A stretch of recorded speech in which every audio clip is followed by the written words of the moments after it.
Jardines, pensamos en todo lo que el hombre quiere hacer, Cuando vamos al cementerio o cuando vamos a ver, vemos jardines, pero abajo de esos jardines hay tumbas, Lo que Dios quiere hacer en tu vida, lo que Dios quiere hacer en nuestra vida, es que ya no haya más tumbas, que ya no estén los restos de las personas que están ahí o que vamos a estar ahí.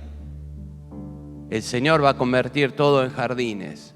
Dice esta canción, no hay nada mejor, no hay nada mejor que mi Dios. Vengo a ti sin miedo y sin reservas. Cada fracaso has visto, Señor, y aún amigo soy. En el mundo busqué y no pude llenarme. Ningún tesoro que pueda ganar me saciará. Vamos a cantar esta canción de pie.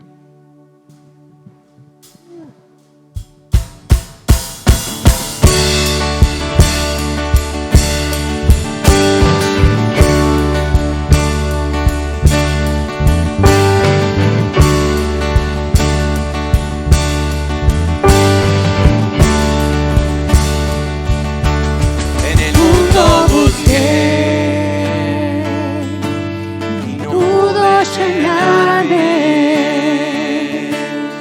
ningún tesoro que pueda ganar me saciará. Mas llegaste tú, me diste vida nueva y cada deseo se cumplirá aquí en tu amor. No hay nada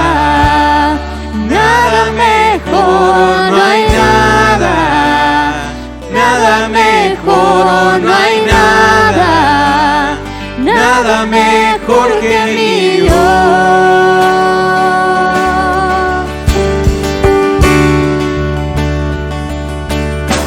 Vengo a ti sin miedo y sin reservas, y cada fracaso has visto, Señor, mi amigo soy, porque el Dios de los montes es el Dios de los valles. No hay lugar que pueda alejar de tu gracia y amor. No hay nada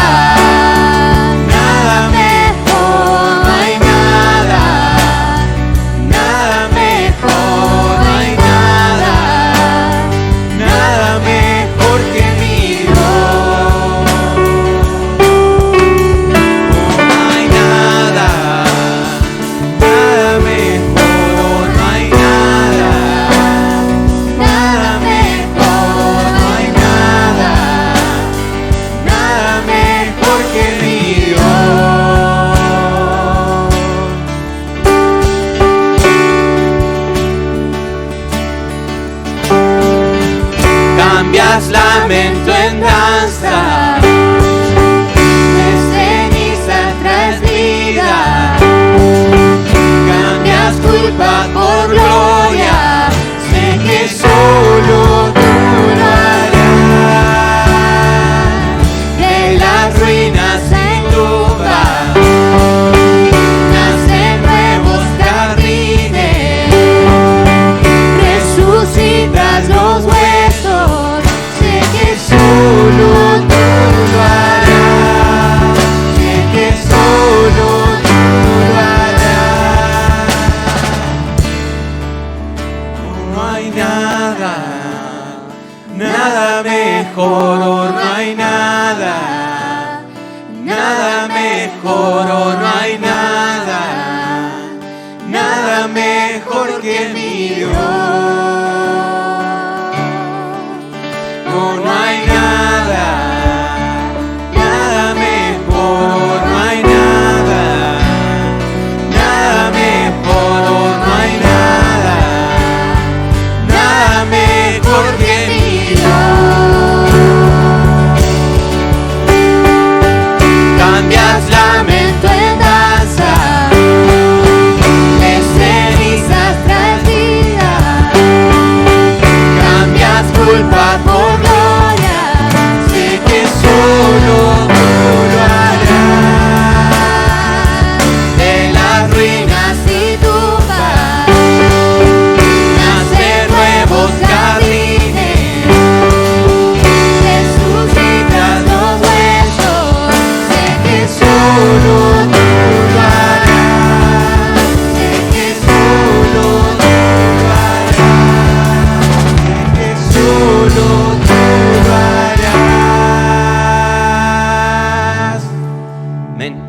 oramos y después, Ricky. Bueno, vamos a orar y después, ahí está bajando. Oramos, Señor, te damos gracias en este mediodía por todo lo que tú haces por nosotros. Señor, te damos gracias porque no hay nada mejor que ti, Señor. No hay nada mejor que tu palabra, no hay nada mejor que tu presencia. Te damos gracias por Ricardo, te pedimos que tú lo bendigas, que bendigas todo lo que hemos de escuchar por medio de él. Señor, te pido para que tú nos hables a cada uno en forma personal. Gracias te damos por todo esto, Señor, en el nombre de Cristo Jesús. Amén.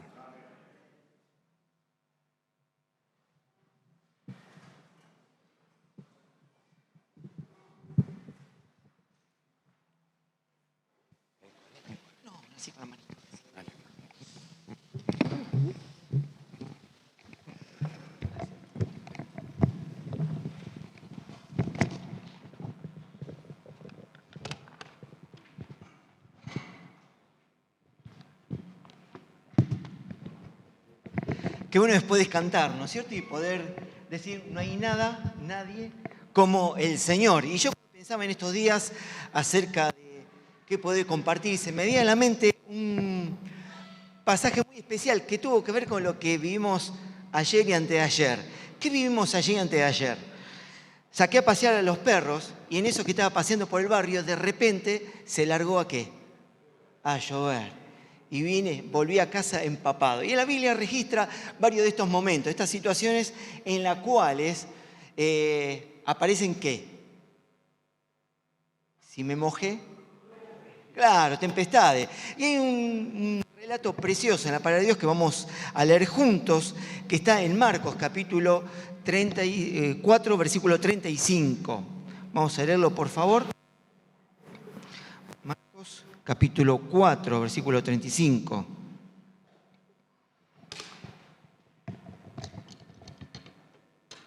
¿Todo lo tenemos? Vamos a hacer lo siguiente, vamos a tratar de meternos en la escena, ¿está bien? Nos perdemos muchas cosas en la palabra de Dios por no imaginarnos la escena. Muchas veces, yo te voy a decir algo, te pido que no te rajes las vestiduras y que no diga a quién invitamos en esta mañana. Pero muchas veces me hubiera gustado no haber leído nunca la Biblia. ¿Por qué? Porque nos perdemos muchos detalles por saber el final. Algo que se llama percepción retrospectiva. ¿Qué quiere decir? Que cuando vos ya sabés el final, ya no es lo mismo. ¿Viste cuando te cuentan el final de la película? Decís, ¿para qué me lo contaste? Ahora ya pierde la gracia. Ayer Chacarita ganó 2-1, estamos por ascender, estamos ahí nomás, único puntero, fantástico. Yo no vi el partido, lo estuve mirando en las noticias. Ahora, si yo me siento a verlo, ya sé el final. Y eso, ya saber el final, me dice a mí, ya sabía lo que iba a pasar, claro. Y nos perdemos detalles. Si yo, por ejemplo, te digo David y Goliat, ¿qué pasó? Claro, alguien jovencito mató a un gigante. Si te digo Jonás, la ballena se tragó a Jonás. Noé, el arca, ¿quién no conoce la historia? Ya lo sabemos, pero nos perdemos los detalles. Si yo te digo tempestad, sí, ya sabemos Jesús en la tempestad, pero vamos a leerlo, este pasaje, pero imaginarnos la escena, ¿te parece? Tratando de entender lo que sucedió, porque cuando uno se pone a vivir la historia, encuentra detalles que son maravillosos. Vamos a leer entonces Marcos capítulo 4, versículo 35. Dice así, aquel día, cuando llegó la noche, les dijo, ¿quién? Jesús, ¿no? Pasemos al otro lado. Y despidiendo a la multitud, le tomaron como estaba en la barca. Y había también con él otras barcas, pero se levantó una gran tempestad de viento y echaba las olas en la barca, de tal manera que ya se anegaban, se hundían. Y estaba en la popa, durmiendo en un cabezal. Y le despertaron y le dijeron, maestro, ¿no tenés cuidado que perecemos? Y levantándose, reprendió al viento y le dijo al mar, cállate, enmudecé, cerrá la boca. Y cesó el viento y se hizo grande bonanza. Y le dijo, ¿por qué estáis así amedrentados, acobardados? ¿Cómo no tenéis fe? Entonces temieron con gran temor y se decían unos a otros: ¿quién es este que aún el viento y el mar le obedecen? Y este es un pasaje, como decíamos, extraordinario. ¿Por qué? Porque ¿quién no estuvo en una tempestad? Seguramente muchos de los que estamos acá estuvimos en la playa. ¿No te pasó que estabas disfrutando de un sol maravilloso y de repente empieza a venir la tempestad? ¿Te pasó? Un sol hermoso y de repente ves cómo el cielo se empieza a poner todo negro. ¿Te pasó o no? Muchas veces. ¿Y qué sucedía? En varias oportunidades nos quedamos para ver qué pasaba. Esa pavada la hicimos 2 o 3 veces nada más. Pero cuando empezaba a venir a ponerse el cielo totalmente negro, empezamos a agarrar las cosas y salíamos corriendo. 2 o 3 veces hicimos la prueba de quedarnos ahí en una carpita que armamos y nos empapamos, una locura total. Claro, el día maravilloso sol se transforma en una oscuridad absoluta. Bueno, algo parecido sucedió en este maravilloso relato. Pero dice, sucedió en el mar de Galilea. El mar de Galilea tiene aproximadamente 20 kilómetros de largo y 12 de ancho. Vamos a tratar de entender lo que sucedió. No es tan grande. 20 kilómetros de largo, 12 kilómetros de ancho. Está aproximadamente 220 metros bajo el nivel del mar, rodeado de montañas. O sea, ¿está en dónde el lago? Claro, muy abajo, muy hacia abajo. ¿Está bien? Y dice que se levantó una gran tempestad de vientos. Y este es un lugar muy particular porque el 70% del tiempo de la vida del Señor transcurrió alrededor de este lago, ¿no? Es un lugar muy histórico. Pero algo increíble, este viento descendían por la montaña, o sea, diferentes arroyos descienden hacia el lago. Pero esos mismos arroyos funcionan como canales. ¿Canales de qué? De viento. Y los vientos de altura son bravísimos. Si bien el viento que nosotros nos puede agarrar en cualquier lugar son complicados, imagínate viento de altura. Baja con muchísima fuerza. O sea, estaban en el lago y por las montañas, por esos arroyos, descendían viento en forma de canal. O sea, soplaba viento por todos lados. ¿Y qué puede suceder si sopla viento de todos lados? ¿Qué te parece? Claro, se sacude para todas partes, algo tremendo. De hecho, cuando vos lees la palabra tempestad de la Biblia, significa literalmente sismo, terremoto. O sea, todo se sacude. Cuando te agarra una tempestad en este lago, todo se sacude, es como un terremoto. No es un vientito, uy, vamos a abrir el paraguas. No, es una tempestad de viento, era algo tremendo. Se sacudía todo. El mismo lago se sacudía. Imagínate esa barquita precaria sacudiéndose en el lago, algo que solamente para aquellos que pudieran llegar a estar acostumbrados a esto, de poder sobrevivir esta situación tan complicada, tan difíciles. Pero el otro día pensaba en esto, ¿no? Que hay 3 tipos de personas. Aquellos que ya vivieron alguna tempestad en la vida. ¿Alguno de los que está acá alguna vez pasó por una gran tempestad en la vida? Bueno, unos cuantos. ¿Alguno está viviendo alguna tempestad? Bueno, el que no levantó la mano, quiero que sepas que vas a pasar por una tempestad. La tempestad pasamos todos. En algún momento de la vida nos inunda la tempestad. Nadie está exento a atravesar una situación difícil, una situación complicada en la vida. La tormenta siempre van a venir. Y la Biblia compara la vida con una casa. ¿Te acordás? Una lección que le contamos a los chicos. 2 personas. Una persona prudente y una persona insensata, una persona cabezona, que construyeron cada uno una casa. ¿En dónde? Uno en donde la construyó. En la roca y otro en la arena. El que quiso disfrutar rápido, el que no gustaba trabajar demasiado, las construyó en la arena. Y otro la construyó en la roca. Pero dice la Biblia, un relato muy interesante, dice que descendió lluvia, río y sopló viento sobre la casa que estaba en la arena. ¿Y la que estaba en la roca? También. Sobre las dos dice, mirá, descendió lluvia, ríos y sopló vientos. O sea, si vos edificás sobre la arena, ¿vas a padecer por una tempestad? Sí. Si construís sobre la roca, también. O sea que caminar y trabajar para Dios, caminar en sus cosas, no nos exime de tempestades. Todos en algún momento de la vida pasamos o vamos a seguir pasando por tempestades.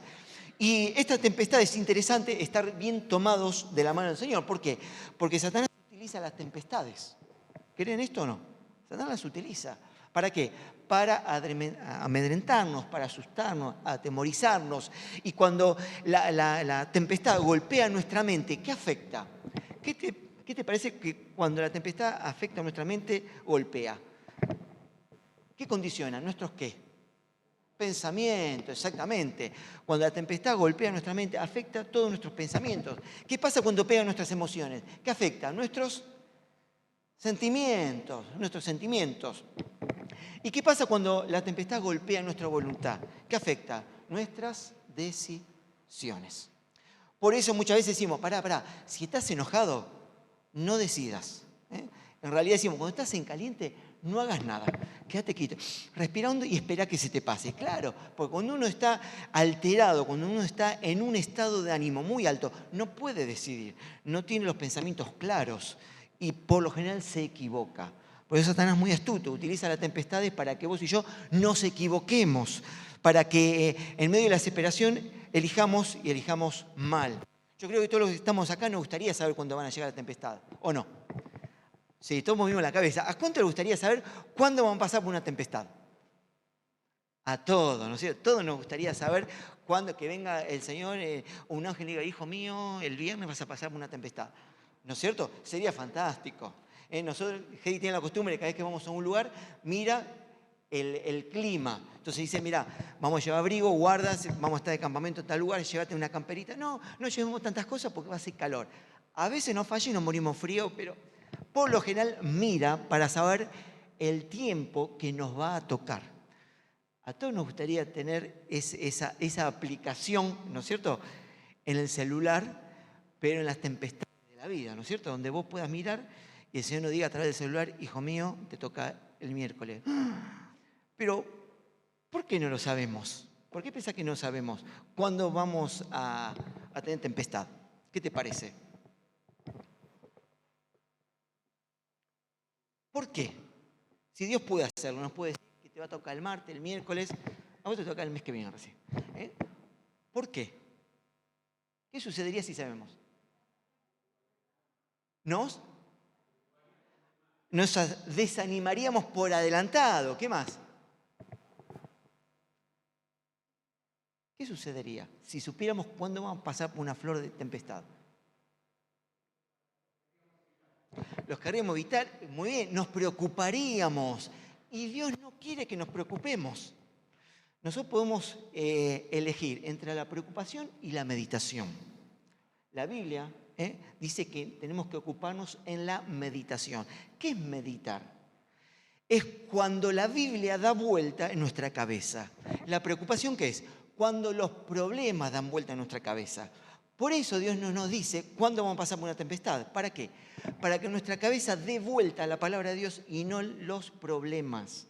Dios dice, yo quiero que te ocupes de la meditación y no de la preocupación. Qué bueno, ¿no? Que nosotros podemos llenar nuestra mente de la palabra de Dios. Está comprobado que pensamos en aquellas cosas que hicimos antes de dormirnos. Si vos leíste un buen libro, hoy a la mañana te acordaste de lo que leíste. Si tuviste un tiempo de oración durante la noche, durante la madrugada, hoy te vas a levantar pensando en lo que estuviste orando. Si miraste algo que no tendrías que haber visto, hoy te vas a levantar pensando en lo que viste anoche. Qué interesante, ¿no? Cargar nuestra mente de la palabra de Dios. ¿Para qué? Para que en vez de la preocupación esté la meditación dentro nuestro. Porque la preocupación, ¿qué hace? Nos saca la paz, nos hace vivir preocupados por lo que va a venir. Pero tenemos siempre la promesa de Dios que Él va a estar a nuestro lado permanentemente. Y que nunca se va a bajar del barco, a pesar de que estemos viviendo la situación más compleja. Yo creo que si hacemos una ronda de experiencias en esta mañana, muchos pueden decir, sí, yo puedo dar fe de esto. Aún en el peor momento de mi vida, sentí la presencia de Dios en medio de mi bote. Como los chicos cuando confían en sus papás. Yo te contaba que en varias oportunidades estamos en la playa y de repente se ponía todo el cielo oscuro. ¿Y qué hacíamos? Por lo general, a la tarde, después de estar todo el tiempo en el agua haciendo castillito de arena, las chicas, nosotros tenemos tres mujeres, ahora ya son grandotas, pero cuando eran chiquitas hacían castillo de arena, jugaban todo el tiempo y por lo general a la tarde en la playa se dormían. Cuando venía la tempestad, ¿qué hacíamos? ¿Cómo estábamos? Envolvíamos a las chicas con la carpa, con nylon, con bolsa, con lo que sea, la apretamos fuerte en el pecho y salimos corriendo hasta el lugar donde estábamos vacacionando. Y todas las veces, ¿no? Y no falló nunca. Cada vez que llegamos, apoyamos las chicas en la cama, empezamos a sacar el nylon, las lonas, y ellas estaban durmiendo. Durmiendo. ¿Por qué? Porque mamá y papá las protegían, a pesar de la tempestad. Y siempre pienso en eso. Cuando me lleno de temor, digo, Señor, vos haces lo mismo que hacíamos con las chicas. Nos abrazás, nos pegás en tu pecho y nos acompañás, nos prometes llegar hasta el otro lado. Qué bueno que podamos ser como chicos. Pues el Señor lo dijo, tienen que ser como niños para poder entender esto, para poder descansar, para poder confiar en lo que tengo para cada uno de ustedes. Pero ahí estaban los discípulos en la barca. Por lo menos 4 de ellos eran navegantes profesionales. Eran marineros extraordinarios, capitanes, eran tipos que la tenían recontra súper clara. Eran personas que vivían de esto. Y esto es lo que me sorprende, ¿no? Que en medio de una situación común, cotidiana, aparece la tempestad. Como nos aparece la tempestad en nuestra vida, ¿no es cierto? Viene en cualquier momento, sin avisar. Viene en medio del día en el cual vos y yo creemos que lo podemos controlar y dominar, ¿no? Que estamos acostumbrados. Siempre vivimos en automático. ¿Qué es en automático? Levantarnos, cepillarnos los dientes, vestirnos, cambiarnos, poner zapatos, ir. Prácticamente ni pensamos los movimientos que hacemos, ¿no es cierto? Siempre en automático. Bueno, ¿cuándo golpea una crisis? Cuando hay alguien que nos llama, por ejemplo, suena el teléfono y nos dice algo que no esperamos. La crisis viene para interrumpir la rutina. ¿Qué es una crisis? Cuando hay algo que nos desestabiliza, cuando hay algo que nos descoloca, cuando la rutina se rompe. Nos levantamos para ir al trabajo, para la facultad, para el estudio, la escuela, para ir a visitar a alguien. Cuando hacemos lo que hacemos todos los días de manera mecánica y automática y por medio de un llamado telefónico, por medio de un mensaje o algo que escuchamos o nos avisan, ¡pum!, nos descolocamos. La rutina se interrumpe y automáticamente no sabemos qué hacer. Esto fue lo que sucedió con estos discípulos, con estas personas, con estos muchachos que estaban en la barca. Algo de todos los días, algo que ellos estaban habituados, que conocían perfectamente. El 70% de la vida del Señor con sus discípulos pasó en este lugar. Sin embargo, en ese lugar conocido vino la crisis.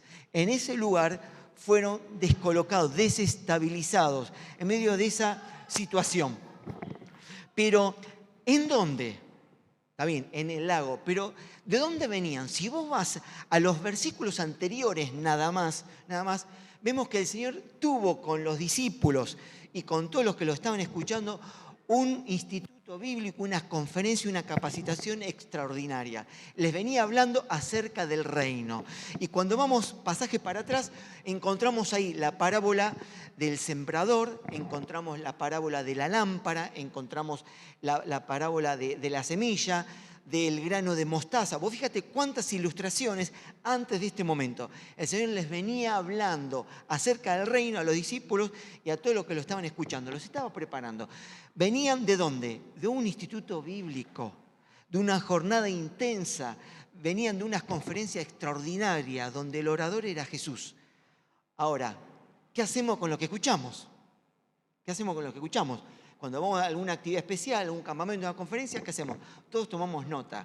Como hicieron los discípulos, todos tomaron nota. Yo me imagino a los discípulos tomando nota con el celular, con la tablet, con el cuadernito, todas las enseñanzas del Señor. Y ahora el Señor, ¿qué hizo? ¿Vamos a dónde? Al bote. Ahora, ¿por qué el Señor permitió la tempestad? ¿El Señor sabía que iba a venir una tormenta? Sí, claro que sí. Ahora, ¿pero por qué los metió? ¿Por qué le hizo pasar esto a los muchachos? ¿Qué te parece? ¿Qué más? Para probar su fe. ¿Pero por qué otra cosa? Para que aprendí a confiar. ¿Qué más? ¿Cómo? Dependa del Señor. ¿Qué más? de la teoría a la práctica. Una señal de madurez de la vida cristiana, ¿cuál es? Cuando practicamos lo que sabemos.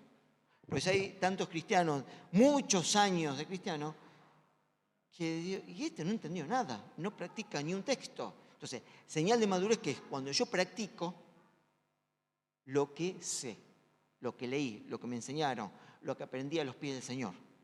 Es lo que hizo el Señor en este momento, ¿sabes lo que fue?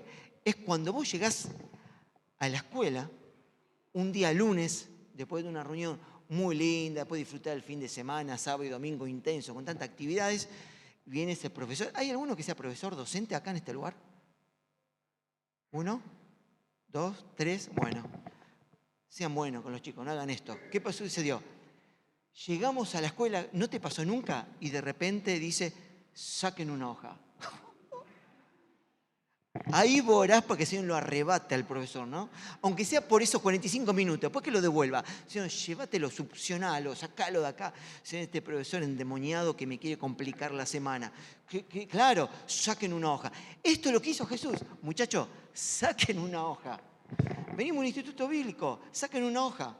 Eso es lo que el Señor quería ver. A ver si la teoría se podía practicar. ¿Por qué? Porque todo aprendizaje, toda teoría se completa con la práctica. Por eso se toman examen en la escuela. No porque el profesor sea malo. Los que toman sorpresas sí son bien malos, son malditos. Pero los exámenes, ¿para qué son? Para comprobar si la teoría pasa a la práctica. El aprendizaje se complementa, se completa con la práctica. Pero trasladado en el plano espiritual, ¿para qué sirve esto? Exactamente lo mismo, para ver qué enseñanza sacamos, para sacar lo mejor o lo peor de nosotros. ¿Quién ungió como rey a David? Samuel. ¿Están de acuerdo? ¿Y Dios? ¿Están de acuerdo? Dios lo designó, lo planeó. Pero el que ungió como rey a David fue Goliat. Sacó lo que había dentro de él. ¿Cómo puede ser este cabezón? Se puso como loco, gato, te voy a romper la cabeza. Goliat sacó lo que había dentro. Y claro, cuando vas a la historia de David te das cuenta que no fue casualidad, no es que agarrar una piedrita, te voy a matar y por algo salgo corriendo. No, no. Dice que él practicaba en la soledad, en la intimidad. Los leones y los tigres que no nos mataron, los osos que no nos devoraron en el pasado, nos sirvieron para hacernos fuertes en el día de hoy. Y esto es lo que hacía David. Practicó, ya venía practicando, venía teniendo pequeñas victorias para la gran victoria. En una tempestad nos va preparando para lo que viene, pero para eso hay que estar dispuesto. Lo mismo que la pandemia, lo que se vivió en pandemia. Siempre con Gedi decimos lo mismo. La pandemia se reflejó lo que había dentro nuestro. Pero iglesias se pudieron haber vaciado, iglesias que aprovecharon las redes para multiplicarse, para predicar, para hacer conferencia, campaña evangelística en plena pandemia. Bueno, salió lo que había dentro nuestro. Lo mismo en cada situación que nos toca vivir. En momentos difíciles, cada uno saca, aflora lo que hay adentro. Eso es lo que hizo David. Pero dice el relato, Jesús dormía sobre un cabezal, estaba fusilado. ¿Qué era un cabezal? Por lo general estos barquitos precarios, como tenían poca estabilidad, tenían varias bolsitas de arena. Si el viento venía de este lado, ¿dónde había que poner las bolsitas? De este lado, para que no se den vuelta, ¿no es cierto? Entonces, para estabilizar la barca, se utilizaban las bolsitas de arena, por lo menos para mantener el equilibrio, por si habían fuertes vientos. Se subieron al barco, Jesús agarró una bolsita de arena, la acomodó, le hizo la formita ahí de la cara y se puso a dormir. ¿Por qué? Porque estaba cansadísimo. Vino un día de enseñanza, de hacer milagros, de que la gente lo seguía, de que la gente lo buscaba y estaba súper agotado.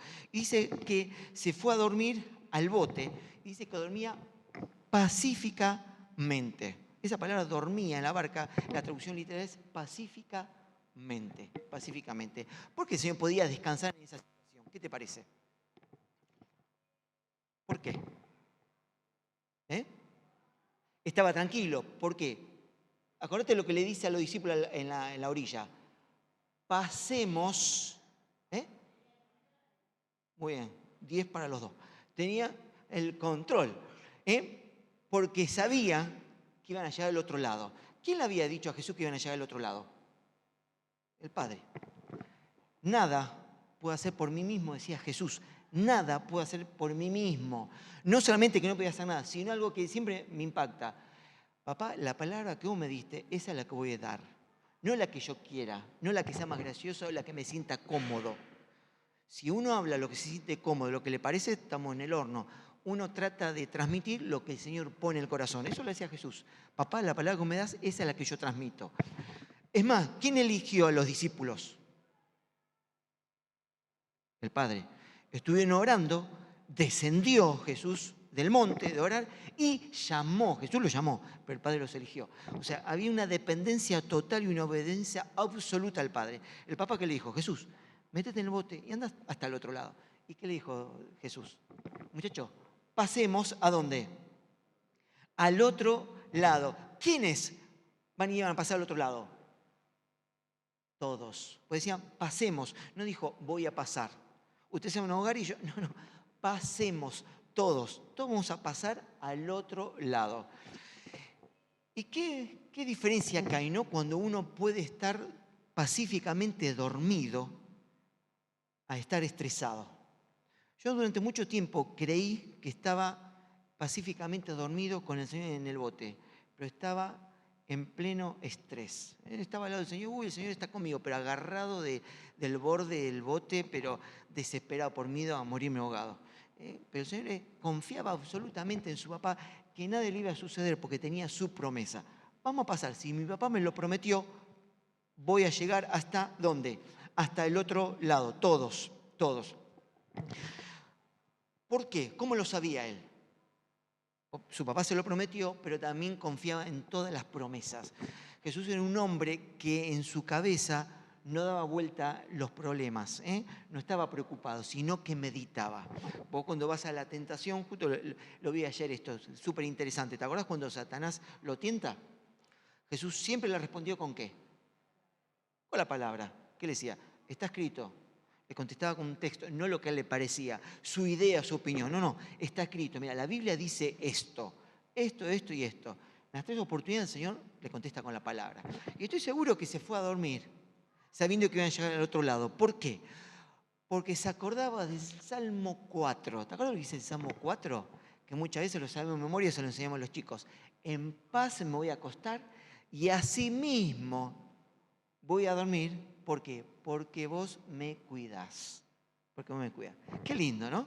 El Hijo de Dios se fue a dormir en paz porque sabía que su papá lo cuidaba. Pero esa promesa también para nosotros. Qué bueno saber esto, ¿no? Que en plena tempestad podemos descansar en las manos de nuestro cariñoso Señor. Pero eso con Jesús. ¿Qué pasó con los discípulos? ¿Cuál fue la reacción? Miedo, desesperación. Se asustaron. Qué increíble, ¿no? Los discípulos. Qué barbaridad. Se enojaron. Ahora, terrible, ¿no? Qué mal, Qué mal los discípulos, ¿sí o no? Qué mal, malísimo. Hablemos mal, qué mal. ¿Y nosotros? ¿Y nosotros? Y no solamente que actuaron mal, sino que fueron como un poquito medio, como solemos decir, qué desubicado. ¿Qué le dijeron al Señor? Señor, le fue a gritar, ¿no te das cuenta? ¿No te importa lo que me está pasando, lo que nos pasa? ¿Cuántas veces pensamos así? Yo lamentablemente muchas veces dije yo al Señor, ¿no te importa? ¿No te das cuenta de lo que está pasando? ¿Qué hubiera sido lo correcto? Señor, despertalo, Señor, probamos de todo. Creo que nos vamos a morir. Si los discípulos decían que se iban a hundir, se iban a ahogar, ¿por qué era?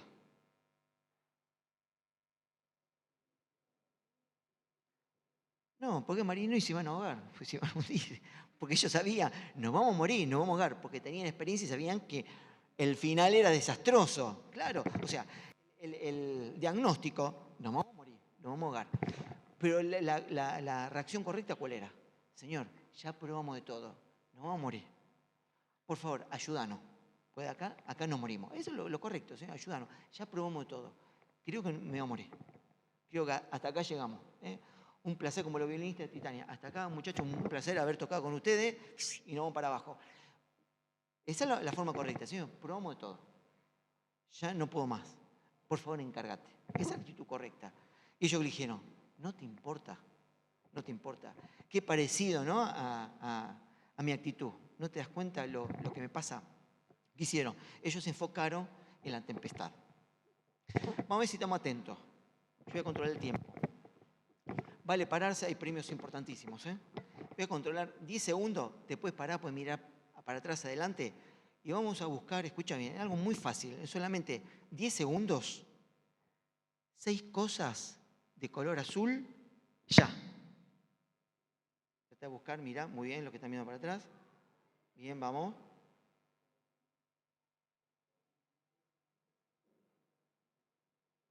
Tiempo. Levante la mano en el que encontró 6 cosas azules. Levante la mano. Levante la mano. Bien, casi todo. Bueno, a ver, levante la mano que puede decir 3 cosas rojas.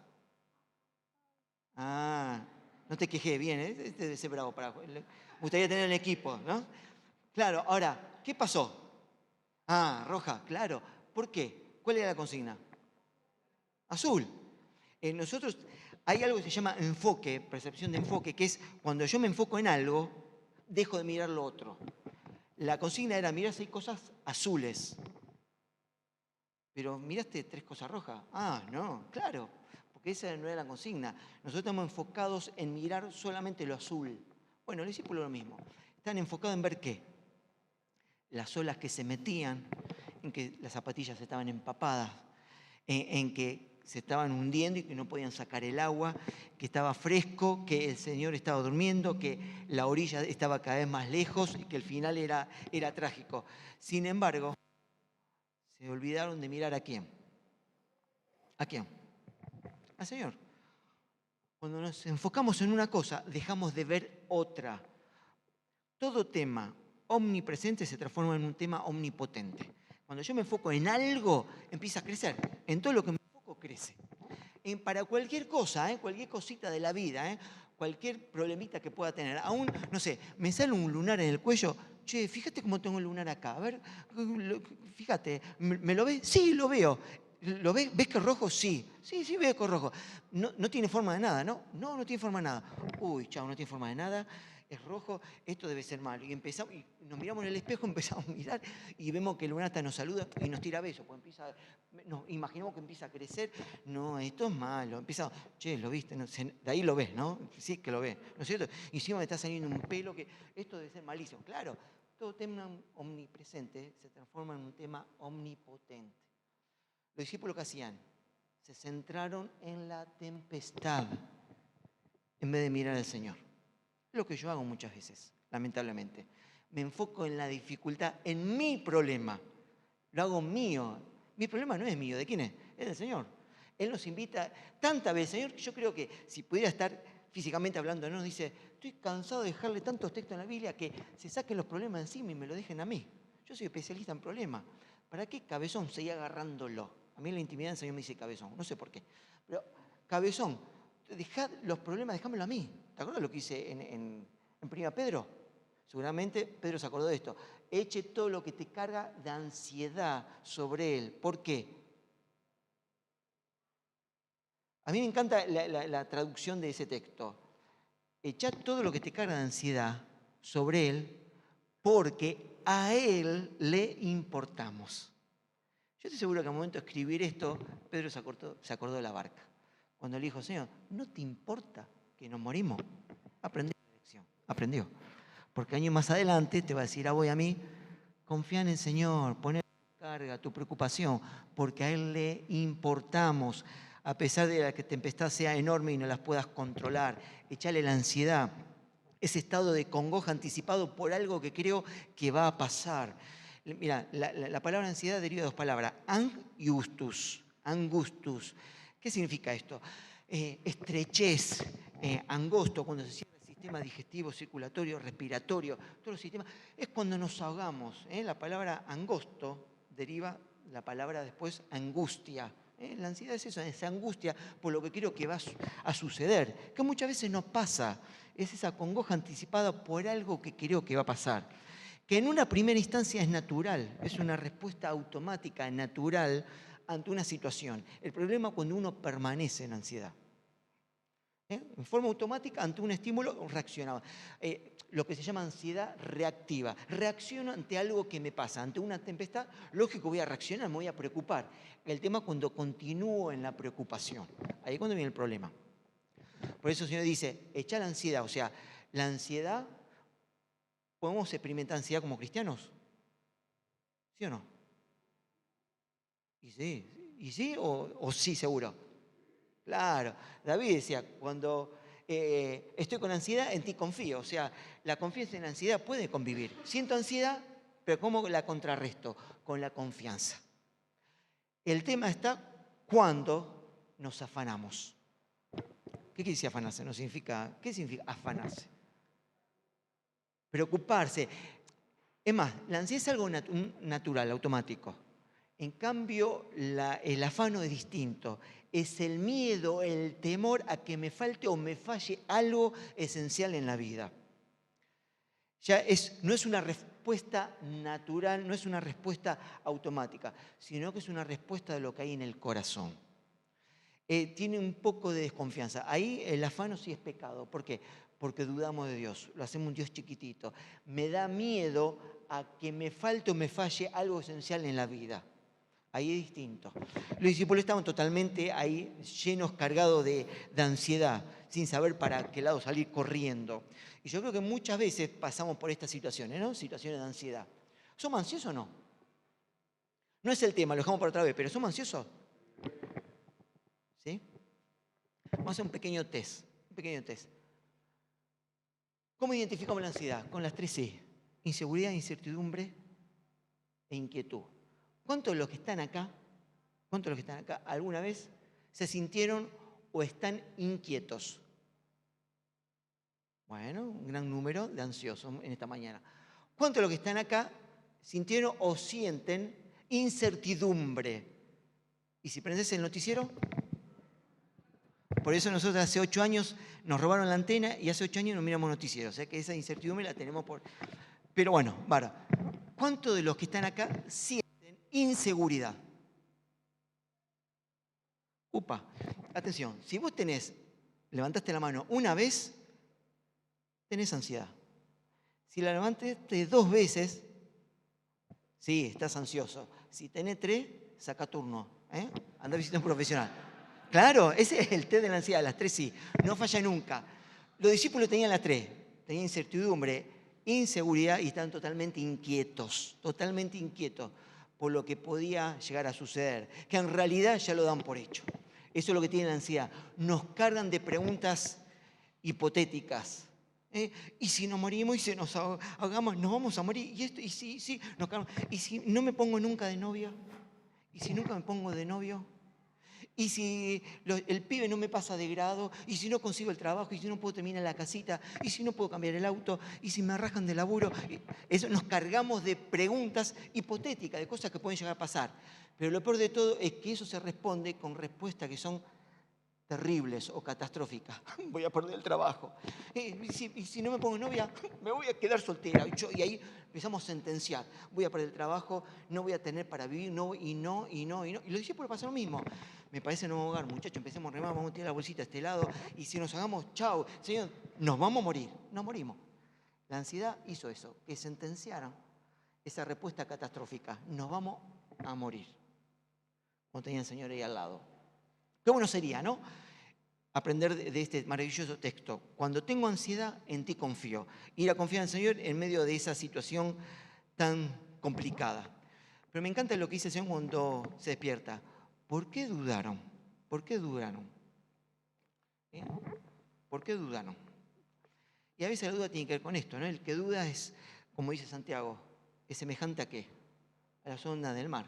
Hombre, somos personas de doble ánimo. Que tiene un pensamiento, una vez está bien, otra vez está mal, una vez cree, otra vez no cree, es inconstante. El hombre de tiempo café tiene la mente dividida, a veces cree en Dios, a veces no, y trata de creer de acuerdo a lo que yo creo que va a ser probable o no, de acuerdo a la racionalización. Cuando yo creo que esto no va a ser tan difícil, bueno, un trabajito seguramente va a aparecer, entonces oro. Y el autito seguramente lo voy a poder arreglar, lo puedo comprar, porque si me meto en un plan, entonces como inconscientemente creo que eso se puede llegar a dar, entonces oro y le pido al Señor. Pero no estamos acostumbrados a pedir sabiendo que Dios obra milagros. Esas cosas que son imposibles, improbables. Y a veces, lo digo por mí, Dios permite estas tempestades para darme cuenta que me fallan todos los pronósticos, todos los cálculos y la organización que yo pueda tener. Si vos me preguntas a mí cuál es mi texto favorito de estos últimos 2 años, te diría todos. No hay uno favorito en estos últimos 2 años, sino este pasaje. Este pasaje. Porque cada vez que lo releo y lo pienso me doy cuenta de esto. Yo creía hasta hace poquitos días que confiaba, pero estaba aterrorizado, agarrado del borde. No descansaba, estaba estresado. Agarrado totalmente del borde por temor a hundirme. Dudando, desconfiando del poder de Dios, creyendo que mi dificultad, mi problema o esa lista de miedos que confeccioné, que era una lista larga, te desafío que vos hagas una lista de tus miedos, te vas a sorprender. Miedos, yo volví a agarrar esa lista después de varios meses y digo, uy, Señor, todas estas cosas que yo tenía miedo, hace 4 meses atrás, la mitad desaparecieron. Claro, porque el Señor obra milagros, hace milagros. Por eso no tenemos que pensar, tenemos que creer. Pues si pensamos, nos llenamos de temor y de terror. Señor, no te importa que nos morimos. En Mateo dice, hombres de poca fe, porque cuando relata este pasaje, hombre de poca fe. Y en Lucas dice, ¿dónde está tu fe? ¿Dónde está tu fe? ¿Y cómo termina el relato? ¿Cómo termina el relato? Con los discípulos teniendo un gran ¿qué? Temor. ¿Por qué tuvieron temor los discípulos? ¿Qué es temor?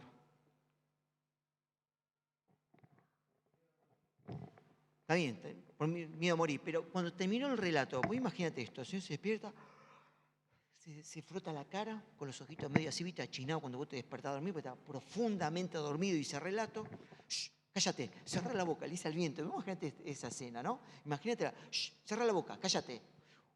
Y automáticamente, blum, como decíamos, el mar se planchó. Quieto, el barquito se sacudía para todos lados, que estaba lleno de agua, los discípulos empapados, así, quieto, como estatua. Y dice que los discípulos cuando vieron eso se llenaron de temor. ¿Por qué? ¿Qué es el temor? No es terror, temor. ¿Qué es temor? Respeto, ¿qué más? Reverencia. ¿Sabes lo que es el temor? Es la conciencia del cristiano de saber que Dios está en todas partes. Ellos se llenaron de temor porque se dieron cuenta que en la barca estaba Dios. Estaba Dios. Y cuando vos pensás eso, se te llena la piel de gallina por todo el cuerpo. A mí me pasa. Señor, pensás que cuando estoy preocupado, tan triste, tan amargado, tan estresado y cargado de ansiedad por este tema, me decís, acá estoy yo mismo, al lado tuyo. Estoy al lado tuyo. Y vamos a llegar al otro lado. Yo no sé cuál es tu problema. Problema físico, económico, problema en la iglesia, en el trabajo, en el estudio. No sé cuál es tu problema. Pero el Señor dice, vamos a llegar al otro lado. Vamos a llegar al otro lado. A veces la tempestad puede durar horas, a veces días, a veces años. Pero la promesa del Señor es, vamos a llegar al otro lado. ¿Por qué? Porque esto de vamos a llegar al otro lado tiene que ver con lo que le dice a los discípulos cuando estaban muy tristes. Le dice, muchachos, no se pongan mal, yo me voy al cielo, pero lo voy a dejar ¿a quién? Al Consolador, al Paracleto. ¿El Paracleto quién es? ¿O el Consolador? Es el ayudador, es el ayudador. ¿Qué función cumplía el ayudador? O Paracleto. La palabra Paracleto significa llamar para que se venga al lado, que te agarre fuerte la mano y te ayude a llegar al otro lado. Esa es la idea de ayudador. Alguien que vos llamás para que venga al lado tuyo, te agarre fuerte la mano y te acompañe en todo el camino hasta llegar a destino. Eso es lo que el Señor empezaba a generar esta idea a los discípulos. Yo soy el que estoy con vos y te voy a ayudar a llevar al otro lado. Porque más tarde dice, yo les voy a dejar mi espíritu. El que te va a agarrar fuerte la mano y te va a acompañar a llegar al otro lado de cualquier situación que vos estés atravesando. Por más complicada, terrible y compleja que sea. Porque yo estoy al lado tuyo. Soy ese ayudador, esa persona que se pone al lado tuyo y no te deja sola. Soy ese motivador. El motivador era esa persona que se llamaba para que se meta en la trinchera del ejército de los muchachos jovencitos que se morían de miedo y escuchaban las bombas, veían cómo se acercaba el enemigo. Entonces el motivador se metía y decía, muchachos, vamos, está todo bien, vamos, que vamos a ganar. Nos están esperando en casa, vamos que la batalla es nuestra, vamos. Empezaba a animar a los muchachos que estaban en las trincheras muertos de miedo. Eso es lo que hace el Señor. Se mete con nosotros en la trinchera y nos anima. La palabra ánimo me encanta, porque nos da fuerza en medio de la ansiedad. En medio de la ansiedad que domina este mundo. Vos sabés que la palabra ansiedad fue la palabra más buscada en internet del año pasado. 2022, la palabra número 1, ansiedad. El Señor nos anima. Y la palabra ánimo es muy linda, la vamos a explicar otro día. Pero lo que más me gusta de la palabra ánimo, ¿sabes lo que es? Aupa. Aupa. ¿Qué pasa cuando un nene se cae, se lastima, se raspa la rodilla? ¿Qué hace el papá y la mamá? Pero para hacer aupa, ¿qué hace? Se agacha. Lo primero que hacemos es nos agachamos. Cuando mis hijas lloraban nunca, ¿qué te pasó? Oh, mirá, vos secate la lágrima. No, aunque hayan desobedecido, se hayan caído de un árbol, o se hayan caído de algún juego, o hayan hecho algo que estaba prohibido, lo primero que hacíamos, ¿qué hace? Nos agachábamos, le secamos los mocos, la lágrima, la levantamos a upa, la apretamos fuerte en el pecho. Después charlamos. Pero la primera reacción, ¿cuál es? Agacharse y hacerla a upa, para que supieran que está todo bien. Después vamos a charlar, pero yo primero me interesa que vos estés bien. Yo primero quiero curar tu lastimadura. Quiero secar tus lágrimas. Esas lágrimas que yo me encargo de coleccionar. Yo me encargo de guardar lágrimas, guardar en frasquitos. Hay frasquitos de lágrimas en el cielo de cada uno de nosotros. Lo dice la Biblia, guarda nuestras lágrimas en un frasquito. ¿Saben? Las lágrimas del 2022, del 2021, del año 80, del año 90. Colecciona lágrimas. Se dice, mira, esas lágrimas fue cuando tuviste esta herida, este trauma, cuando perdiste este ser querido, cuando perdiste esto, cuando te pasó esto. Colecciona lágrimas. Esos 110 litros de lágrimas que fabrican nuestros ojos por año y que perdemos entre 50 y 70, entre que picamos cebolla, que nos reímos, pero también que lloramos. Todas las lágrimas, todo concepto del Señor las guarda en su depósito. Por eso me encanta lo que dice Mateo capítulo 11. Si vos estás cargado, estás angustiado, vení a mí, yo te voy a hacer descansar. Yo no los conozco a todos. Aquellos que somos del Señor tenemos esta invitación que nos hace Jesús a seguir descansando en Él. Que Él no se baja del barco. Los que se bajan del barco, ¿sabés quiénes somos? Nosotros muchas veces. Pero Él no se baja nunca del barco y nos promete llegar al otro lado. Pero si hay alguien esta mañana que no tiene esta experiencia maravillosa de tener a Jesús en la vida, como Salvador personal, decirle, Señor, te necesito. Quiero aceptar esta invitación de ir a vos, pues estoy cargado de angustia, de preocupación, de cargas. Dios es especialista en tomar nuestras cargas y llevarlas por nosotros. Pero, ¿qué hay que hacer para poder obtener ese descanso, no del cuerpo, del corazón? Porque el peor descanso que podemos encontrar no es el del cuerpo, sino el del alma. Es la gran carga, la gran fatiga, esa es la gran preocupación que tenemos. No el descanso físico, sino el del alma, de nuestro corazón. Dice la Biblia que muchas veces, aún de noche, no descansamos. Eso no tiene sentido. Claro que no. Después de tanto trabajo no podemos descansar. No tiene sentido. ¿Qué hay que hacer? Hay que ir a Jesús. Hay que ir a Jesús. Vamos a terminar orando. Vamos a echar nuestras cabezas.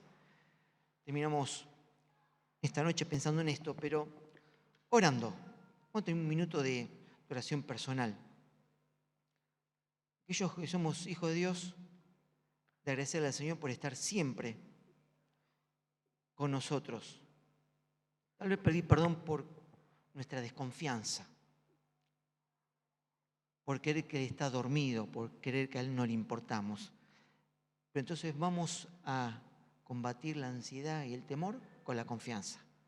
Pero también tal vez haya alguien esta mañana que no tiene a Jesús como su Salvador personal. ¿Y cómo hay que hacer para tener a Jesús en la vida? ¿Cómo hay que hacer para disfrutar de su presencia? Para tenerlo en mi bote diario, para que me ayude a transitar cada dificultad que yo tengo. Bueno, primero hay que arreglar las cuentas con Él. Hay que pedirle perdón por los pecados, aquellas cosas que nos separan de Dios. Pecado es saber hacer lo bueno y no hacerlo. Es tener mal pensamientos, es robar, tener actitud indebida, poder ayudar a alguien y no hacerlo. Por lo tanto, todos los seres humanos somos pecadores. Estamos apartados de Dios. No estamos en condición de que Dios se suba a nuestro bote. Estamos destinados a vivir solo en medio de la tempestad de la vida. Pero si vos querés que Él se suba a tu bote, decile, querido Dios, decile así, querido Dios, reconozco que soy un pecador. Reconozco que soy un pecador. Creo que Jesús murió en la cruz para borrar y perdonar todos mis pecados.